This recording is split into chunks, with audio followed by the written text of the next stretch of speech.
Welcome back to Fire Princess Reviews. I'm Fire Princess Lily here to talk to you about comics, cartoons, and other awesome nerd things. So, what are we talking about today? Well, it is Thursday, which means it's another chance to talk about SSSS.Gridman. We're talking about Episode 7, Scheme. It's another episode review from me. So if you haven't actually watched the episode, which, I mean, you're a little behind, Gridman comes out Saturday mornings on Crunchyroll, so, I mean, totally plenty of time to, like, catch up and watch it. But if you haven't watched it, go and watch it, and then come back, because we're going to go over the whole episode. And this week, we actually get to talk about kaiju. Like, that's one of the things I was looking most forward to about reviewing this anime, is talking about the different designs of kaiju. And we got one this week. We got two this week. Well, 1.5. We'll say that. And a new Gridman transformation. How cool is that? It's so much fun. So, here we go. Now, so the episode opens up with Yuta talking to Rika and Utsumi. That's his friend. His name I couldn't remember last week. Utsumi.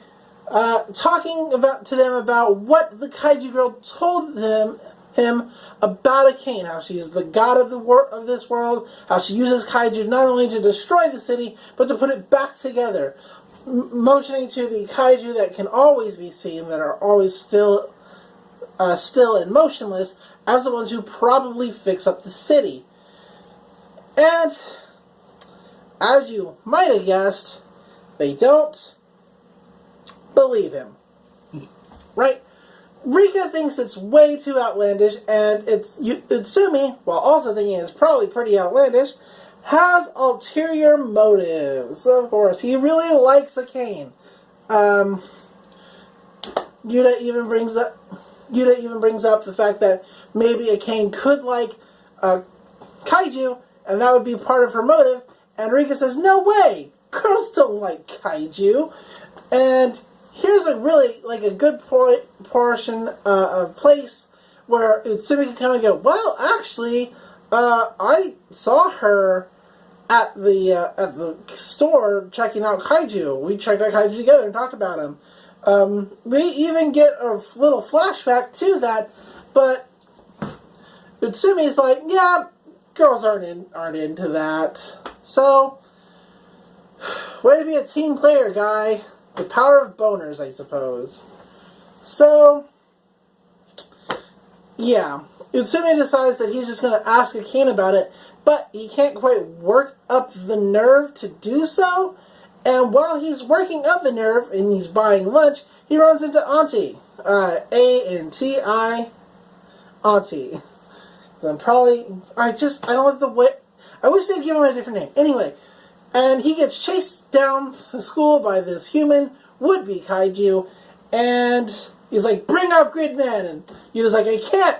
It doesn't work like that. There has to be an actual threat and kaiju, around. And instead of transforming into a huge kaiju, Auntie runs off with all of Yuta's food, and presumably has a plan. He does, and we're going to talk about that a little bit. So, the whole entire school day goes by, and, well, he doesn't ask Akane about it at all. They get back to Rika's store, Rika, Yuta, Utsumi, and of course the 4 Guardian guys, or Guardian people, are there, and I actually remember the other one's name. His name is Vit. And, yeah, so that's my bad.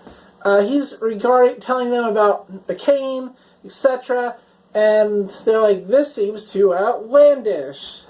Well, the 4 Neon Genesis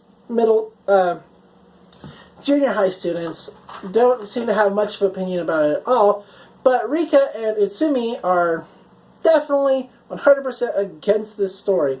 I mean, after all, who was this mysterious kaiju girl? Luckily, Max is there to, kind of confirm the story a little bit. And Boar's like, why don't you just fucking ask her? I like Boar. Boar's my favorite. Caliber has no opinions. Anyway, Yuta leaves the shop thinking, okay, tomorrow I'm totally going to ask her. I actually wish I could just kind of run into her. That'd be cool. But, whatever. He goes home. At his home is Akane. And she is extra creepy. She talks about him joining forces with her. He mentions, he's like, he mentions to her, you're a god. And she's like, oh, you already know about that. Like, that makes this a lot easier. And Yuta basically refuses because he's like, I can't betray my friend. She's like, but aren't we friends? Like, it's a whole thing. She's like, well, if I can't convince you, at least walk me home. It's late. Which is kind of weird. But on the way, she makes a mysterious phone call to somebody who wants to meet Yuta. And they go to a restaurant. The same restaurant that they visited in the very first episode or the very second episode, I should say, when the kaiju attacked and killed a bunch of their classmates, and they upset a bunch of people by bringing up their dead kids. Yike. The person who meets them, after Akane orders a ton of food, the person who meets them is, in fact, Alexis, the monster guy in Akane's computer. Or maybe he's not always in the computer, maybe he just broadcasts himself there. I don't know. Anyway, and he has a nice discussion with Yuta about stuff. He's like, yeah, blah, blah, blah, I'm just here helping Akane. That's what I'm doing. And that's when the alarm on Yuta's wrist goes off. Or is it? It's this one. Is it, though? It's this one. Yep. And Akane's like, it's okay, don't worry about it. I'm here. I didn't make any kaiju. It is not a thing at all. And he was like, but my alarm's not off. Alexis is like, yeah, go check it out if you don't believe her. And he goes outside, and what he finds is what is presumed to be an alien spacecraft, which is just floating over the city.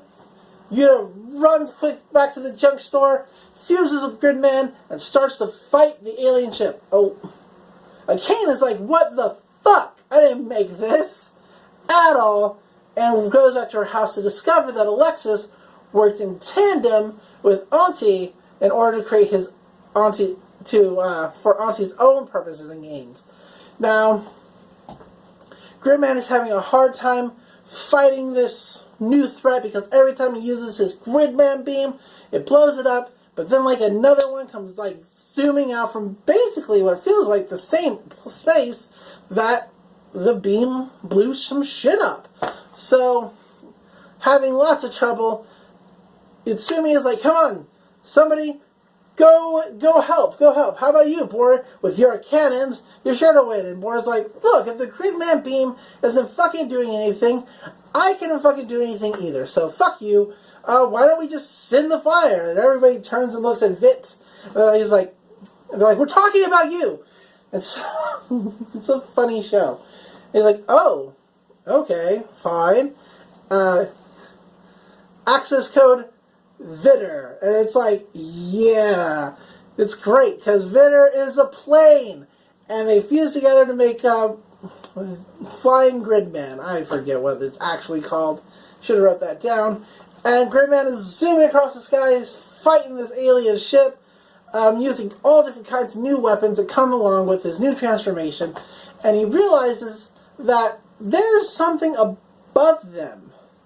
And he zips up and flies up real fast and discovers a kaiju actually pulling the strings of these alien spacecrafts, which is super neat. The kaiju's like, think... If you've ever played Yu-Gi-Oh! That's a way to start. It looks like Elemental Hero Neos from GX, one of Jaden's cards. Basically, it's kind of alien looking in its own way, but with like teeth and like horn. And it's kind of cool.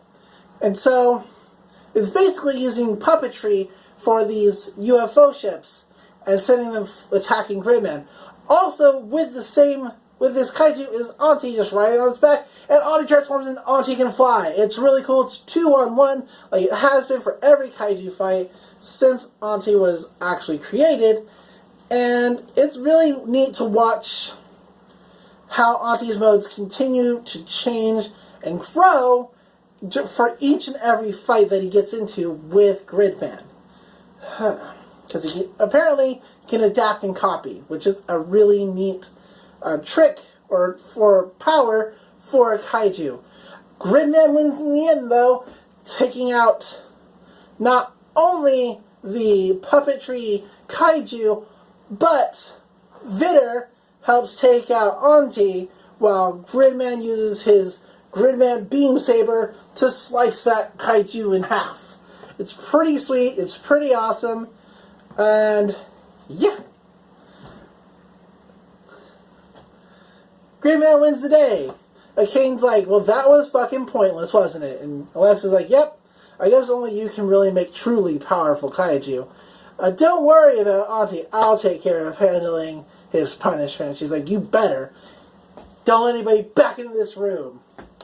And so we cut to a scene of Auntie eating out of garbage. Alexa shows up and cuts a bitch. Like, I'm not even kidding. Auntie runs off, and that's kind of where the episode ends, with Alexis laughing evilly. So, that's the episode. What's going to happen? I don't watch the previews for the next episode. So, will Auntie turn to the side of good? Will he continue to try to defeat Gridman even though he's not wanted to? We'll find out in the next episode next week. So definitely check it out. Check out this week's episode if you didn't. I already said that, even though we already went over everything.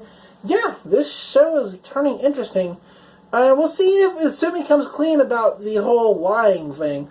Probably won't, but we'll see. I can't wait for multiple parts of the Gridman access people to, like, fuse with Gridman, because in the opening we see one where it's like Gridman has, like, an axe, and I can't wait to see that. And it looks like it's a fusion between Max and Vitter, or Vit, so I'm way down for it.